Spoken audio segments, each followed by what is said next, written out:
Hey YouTube! Last week we were tagged by the debonair gentleman that is Mr. Mitch Emery to discuss the top 5 albums that have made the biggest impact in our life. There were a lot for you. I had a list of about 20 that had to be cut down. I've had a huge interest in music since I was about 8 or 9 years old. Yeah, I've had a big influence in music since... I don't know, when did I know you? But either way, these are the top 5 albums that we feel shape who we are. Alright, Rhee's done hers in particular order. I haven't, these are just albums that shape me. My first one is Broadcast to the World by Zebrahead.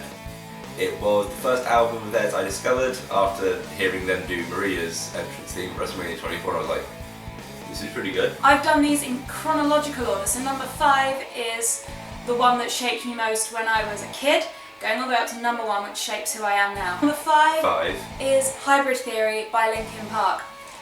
This album was a really huge thing to me and my brother. I remember sitting on my bedroom floor with him with this really crappy computer. We didn't have any internet, so we would just listen to albums on repeat. And this was the one that was our favourite. Number 2 for me. Why are you doing? It's meant to be 5, 4, 3, 2, 1. I already started at 1, so I couldn't go from 1 Great, to you 4. guys are going to get confused. Number 2, because if you couldn't tell already, I'm white, is Death Certificate by Ice Cube, because I'm a massive rap fan. I know it's really weird as I wear my download shirt, and I downloaded Death Certificate because someone said weirdly enough it would help me get through a particularly rough time when my grandma passed away, and they weren't wrong. My number 4 sums up who I was probably at the time I was doing my GCSEs, and that's The Young and the Hopeless by Good Charlotte. I was kind of lost. Which one were you? I was both young and hopeless. I was kind of lost, am I going to be into religion, am I not? And then my best friend at the time, Lanny, introduced me to this album, and it was like someone cliched. Someone was singing about what was happening to me. Number 3 for me, that rhymes. It's actually kind of relevant because it's a rap album again. It's Straight Outta Compton by NWA.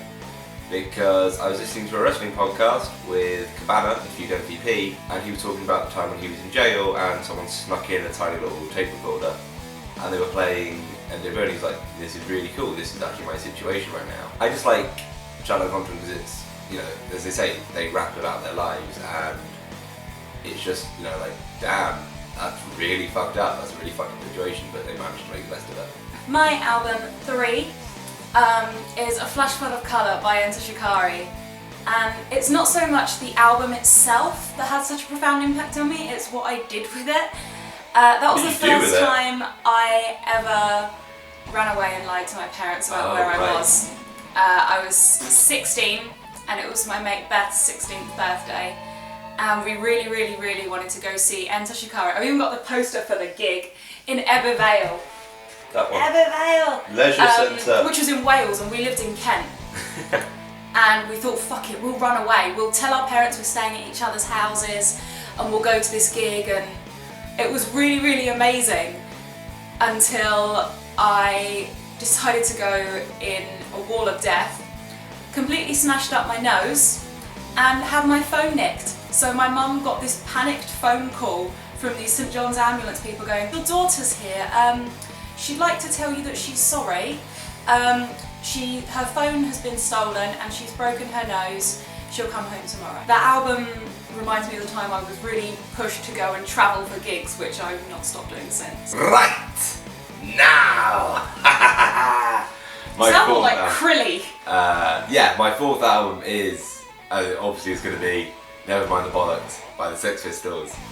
Because it's just my favourite album of all time. It's the political uprising of the punk genre, the punk era, and it's songs I'm learning on bass. Pete Wentz bass guitar and he's refusing to learn Fall Out Boy. Yeah, I'm just a massive Sex Pistols fan. I met 2 of the Sex Pistols and it was the coolest moment of my life. Number 2 for me, I'm not as much of a fan of this album anymore, but I have a lyric from it tattooed on me, so I'm stuck with it forever, and it definitely, this is what got me to be a goth. How are you spelling that?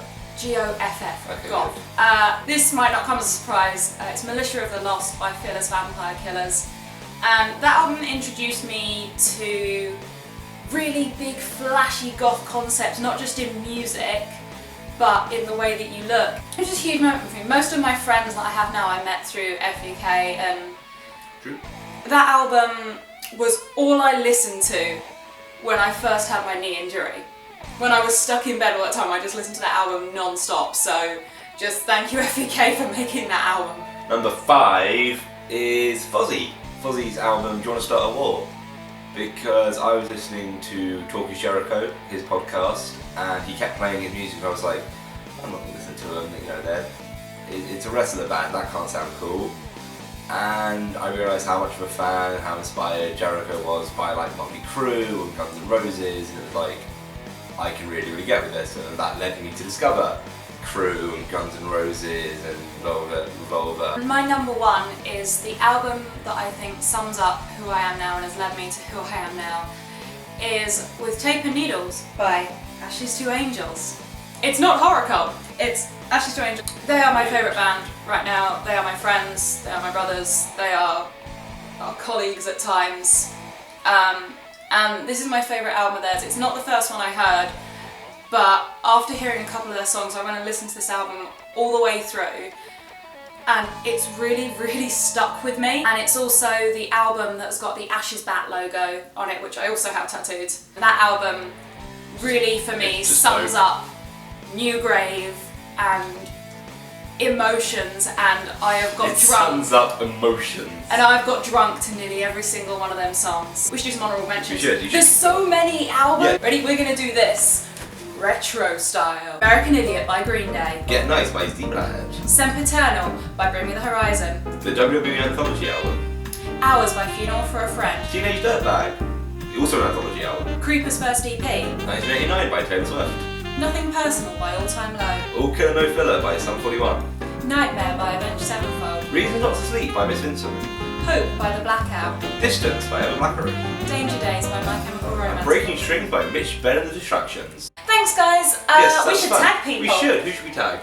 I think I'm gonna pick 2, you should pick 2 and then we'll choose one together. Okay, cool. I'm gonna tag FTV and I'm gonna tag Holly from Curses and Cures. I'm gonna tag Aaron T. Hastings, Les Miserable Ones, whatever his channel name is this week, and Libby Lumos, because how many One Direction's album could really have shaped her life. And we tag our friend Twat, Kira's Perfecto, House of Noodles. House of Noodles. Thanks guys, we hope you liked this video. If you did, don't forget to give it a thumbs up. It's the big subscribe button right there, which you can click on right now and find us out. And the links to our favourite songs from each album are going to be below, as well as where you can get those albums. Bye guys, we'll see you next week.